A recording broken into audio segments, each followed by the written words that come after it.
Every hurricane season, as a storm is brewing and you're preparing to evacuate, a small group of scientists and pilots are doing the exact opposite. They're flying right into a storm. They're known as the hurricane hunters.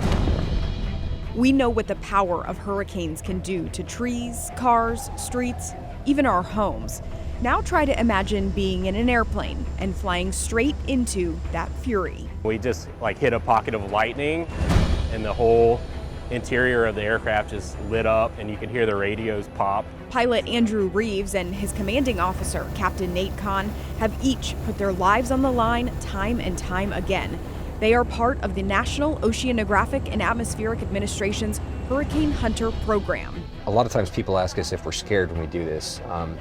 And I would say absolutely, but in the moment it is so focused and so trained that you're not afraid when you're doing it. Buddy. The Lakeland-based Hurricane Hunter crews risk it all to get the critical information that give forecasters essential insight into the strength, size, and path of hurricanes. Each mission takes an entire team of pilots, engineers, flight directors, and scientists. Everyone knows what's at stake. We're out there to collect information for the communities. What are they going to experience when a storm makes landfall? Trying to improve the forecasts so there's more lead time to prepare.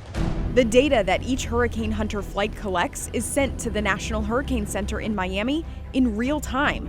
The goal is simple: improve the accuracy of hurricane forecasts. So we're constantly communicating with the ground, the Hurricane Center, to make sure that we're collecting the data sets that are really important for understanding the current state. And then, of course, it all goes to the models. It might surprise you that the Hurricane Hunters use two 50-year-old P-3 Orion turboprop aircraft with no significant structural modifications.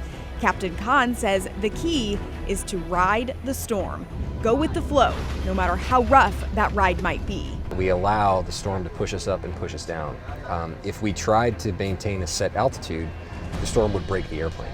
I've seen the airplane drop 1,500 feet and then come back up 2,000 feet and then come back down another 1,000 feet in the course of seconds. So it's really like being on a roller coaster.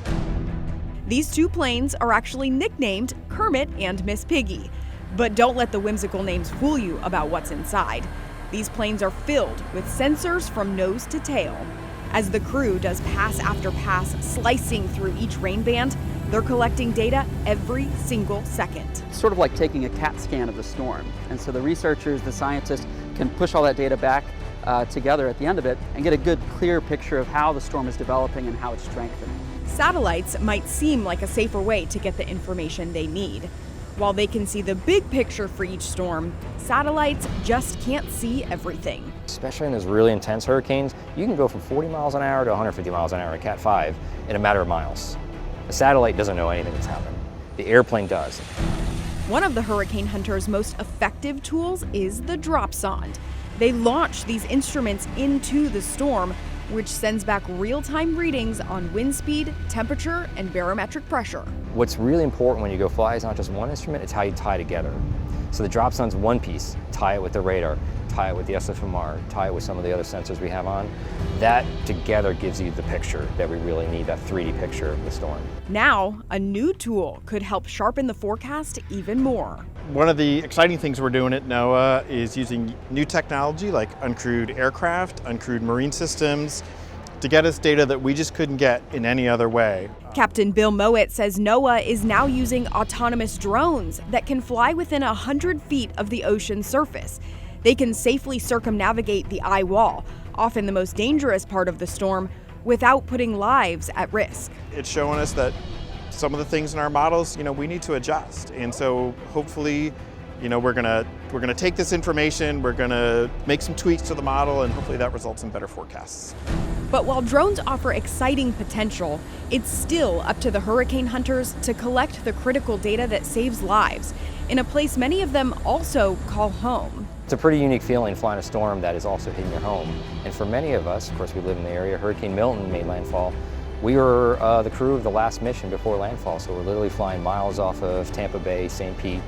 We can see the effects, we can see the hazards, we're up there flying, collecting the data. And while they're riding the storm high above us, the Hurricane Hunters have a message for everyone down on the ground. We just ask people respond to that. Be responsive, be prepared, because that's what makes all this worth it.